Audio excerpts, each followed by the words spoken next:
नाज़रीन, दादू जे साफ़िन पारां कराची में धरती टीवी जी गाॾी ते फायरिंग कंदड़ जवाबदारनि जी गिरफ़्तारी लाइ एहतिजाजी मुज़ाहिरो कयो वियो आहे। वधीक तफ़सील ॾिसूं था गौस झत्याल जी हिन रिपोर्ट में।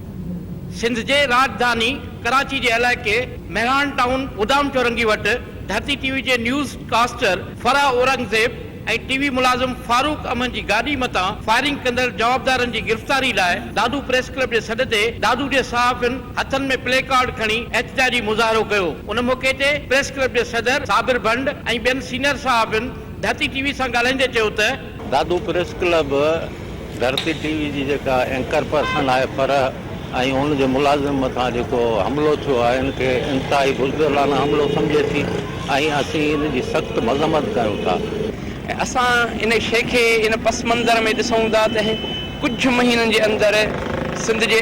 अंदरि माना जेको आहे सहाफ़िन खे क़त्ल कयो वञे थो, सहाफ़िन जे ख़िलाफ़ कूड़ा केस दाख़िल कया वञनि था,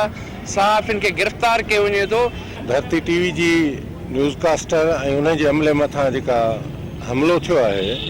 फायरिंग थी आहे, असीं इन जी सख़्तु लफ़्ज़नि में मज़म्मत करियूं था ऐं असीं सम्झूं था त ही साल जी शुरूआत खां वठी जेको सहाफ़िन मथां सॼी सिंध अंदरि हमला थिया आहिनि, क़त्ल गारतगिरी जेका सहाफ़िन ख़िलाफ़ थी आहे, सहाफ़िन खे दॿाइण हिसाइण जे लाइ ही जेके धंधा कया पिया आहिनि, असीं इन खे सम्झूं था त हक़ सच जे आवाज़ खे दॿाइण जे लाइ ही साज़िश थी रही आहे। ही जेको कातलानो हमिलो थियो आहे धरती टीवी जी न्यूज़ कास्टर फराह औरंगज़ेब ते, सभ खां पहिरियां असां इन जी सख़्तु लफ़्ज़नि में मज़म्मत कयूं था